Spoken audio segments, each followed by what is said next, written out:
So before we start the video, I'd like to ask you guys to please consider subscribing to the channel and liking the video, as it helps the channel grow. So, let's get into it. Alright, so with training camp soon approaching, I'm going to do something a little bit different for this video. I'm going to be grading the Bears' offensive and defensive roster by position group, starting with the offense in this video. We're going to go from QB to offensive line, give grades for each position group, how I think those position groups will perform this season, and some of the expectations for all these position groups. So, without further ado, let's get into it. What's up guys, KT here, back at it with another video. Today, we're doing the Bears. It's been a long time since I've done a Bears video. The draft is coming past. You know, we've had OTAs, we've had mandatory minicamp, but we're now approaching the most important part of the offseason, which is training camp and soon to be preseason. So I figured now would be a better time than ever to review the Bears roster and some of the moves that they made and give grades for them. And we're going to start with the offense this video. Like I said before, we're going to start from the QB position all the way down to the offensive line. And in a separate video, I'm going to do the defense. A lot of moves on this team that I want to talk about. So let's get started. I'm not going to waste too much time. Now, starting with the QB position, I'm not going to spend too much time on this because we all know what the QB position for the Bears is looking like. But, you know, Justin Fields will clearly be your quarterback number one. The new signing, PJ Walker, will most likely be your backup come the season. Nathan Peterman will most likely be your third string quarterback. But they also have a guy sitting in the fourth string named Tyson Bagent, who most likely will be a scout team quarterback. But, you know, you can't really underestimate these guys in training camp, as that will be a battle for that third string quarterback spot. Obviously, the main thing about the Bears quarterback position is Justin Fields. Can he take that next step with his arm to be able to lead the Bears to success and to become the Bears' first 4,000-yard passer ever? We know Justin Fields can use his legs. A 1,000-yard season proves that. We know he's electric with his legs. We know he can make the throws at times. I just want to see if he's going to be able to make, you know, better reads, not miss as many wide receivers who are open. Also, you know, kind of holding the ball a little bit can cost him as well. But mainly, I just want to know if he can make those throws consistently. I don't have any reservations about Justin Fields' arm. I think people are overblowing the fact that he hasn't thrown for as many yards, or he hasn't been as very good as throwing the ball in the NFL. But the situation is night and day from Ohio State to the Chicago Bears. He did not come at a good time. The roster was in flux, and, you know, the offensive line was in flux, and of course, you know, he's still getting used to the NFL speed. You know, this is a guy who in college was more of a passing quarterback than a running quarterback. I think he just shocked everybody with how much he ran and how good he was at it. But the Bears had to run.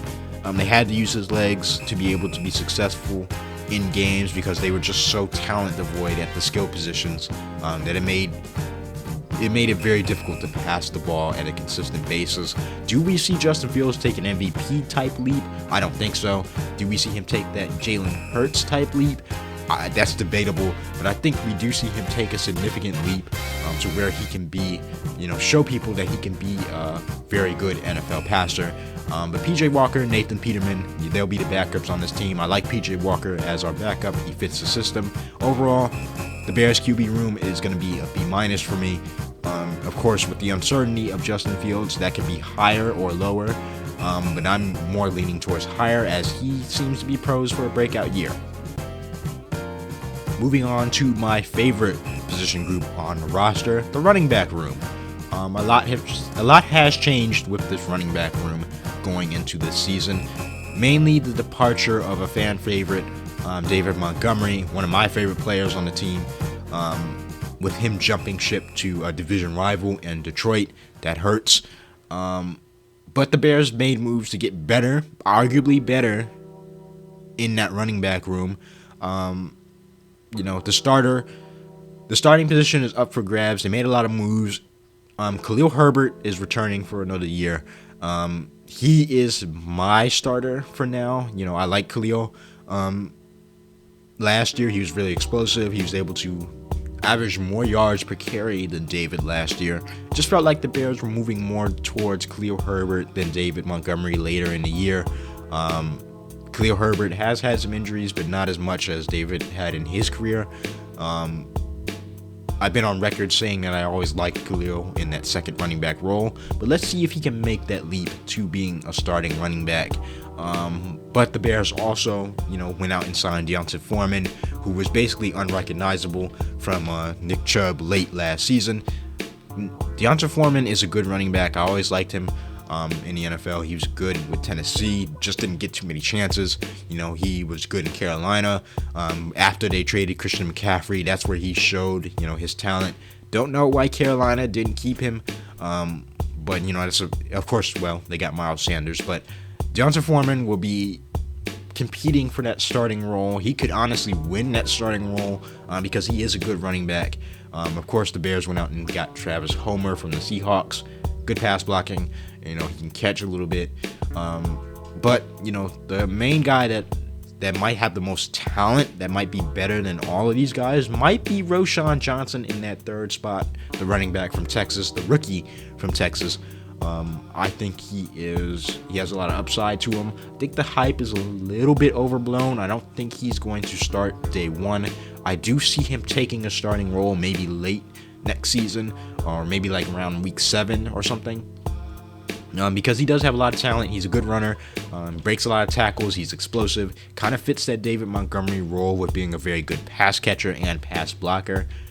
That might be the only thing that hurts Khalil Herbert in his starting role, is him being a kind of a subpar pass blocker. He's been working on it, but that might give Roschon a nod if he performs well in training camp. But this room has a lot of competition. I like the room. Honestly, training camp will tell who's going to be the starter, who's going to play what role. So these guys better show up to training camp and compete, because they could very well lose their starting job. But I like this room. I think it's one of the best rooms on the Bears offensive roster. I'm going to give it an A+. Moving on to maybe the most improved room from last year, the wide receiver room. Now, honestly, the wide receiver room wasn't very good last year. Darnell Mooney, Chase Claypool, and then you had guys in and out of the lineup like Velus Jones, Dante Pettis, Equanimeous St. Brown. The move for Chase Claypool was late last season during the trade deadline. Didn't really pan out so far, but still has a lot of talent to where you wouldn't doubt, if it's going to pan out or not. Of course, there's been reservations about Chase Claypool in the offseason, which have been, warranted at times, but has been completely overblown at times as well. I'm not going to get into that. We're talking about the room in general. The Bears did make moves to get a number one guy on this team, and that was DJ Moore in the offseason, who's already came in and made a significant impact on OTAs and going into training camp. They seem to have, Justin Fields and DJ Moore seem to have that connection. With DJ Moore's arrival, I think that will push guys like Darnell Mooney and Chase Claypool some more of their respective roles, not having to be relied upon as much to be that guy. Darnell Mooney can probably move back to a wide receiver 2, wide receiver 3 role. This is what I like about the Bears, with Chase Claypool and Darnell Mooney, is that they are kind of interchangeable. You can play them one in the slot, you can play one on the outside, you can move them around. They have so much, versatility to these two guys, and with DJ Moore's arrival, that's going to make their jobs much easier. They're both also competing for contracts, so they're going to be motivated coming into the season. As for the backup roles, Equanimeous St. Brown can move to his, desired role. Dante Pettis returns.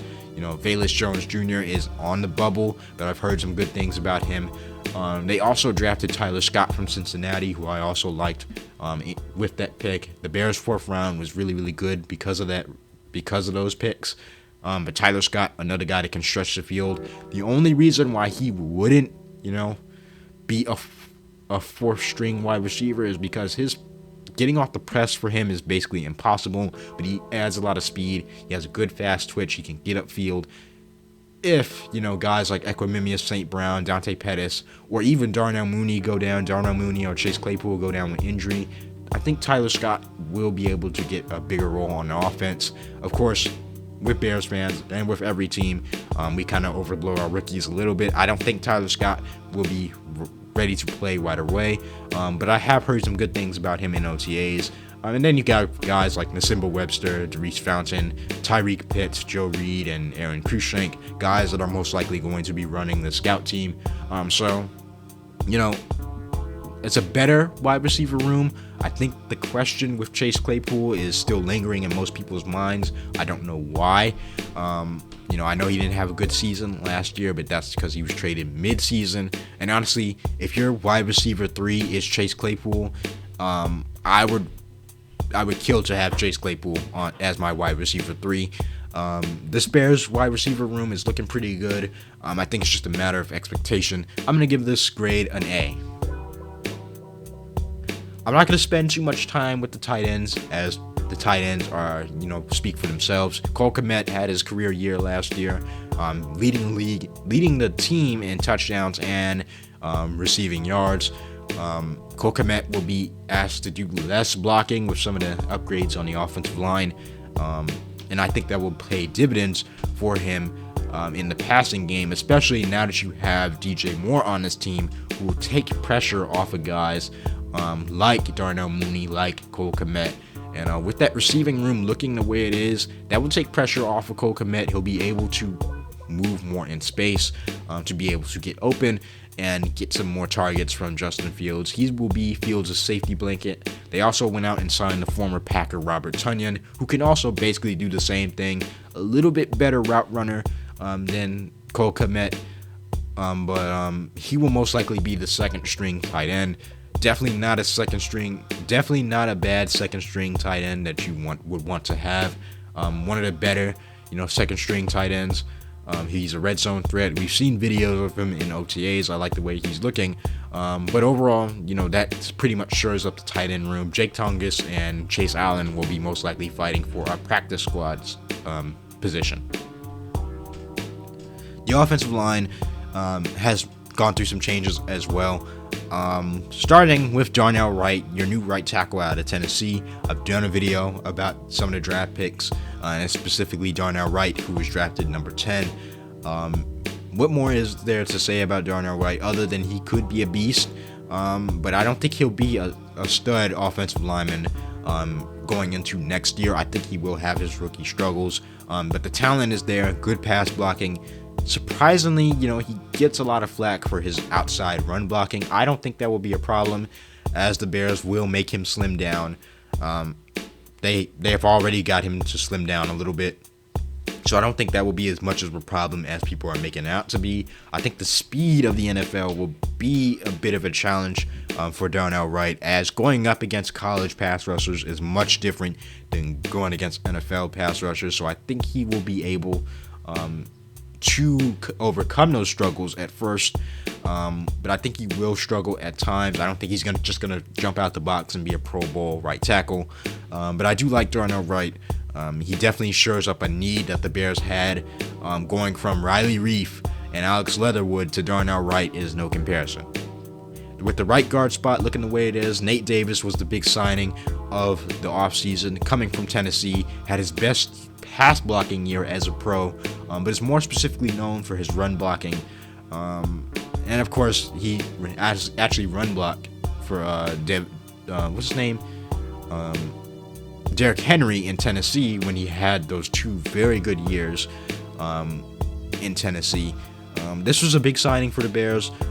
I think he shores up that right guard spot more than Tevin Jenkins, just because of his, I think he fits over there because of his strength. He's going to fit well with Darnell Wright, and having a veteran presence over there with Darnell Wright is important, because he'll be able to learn from Nate.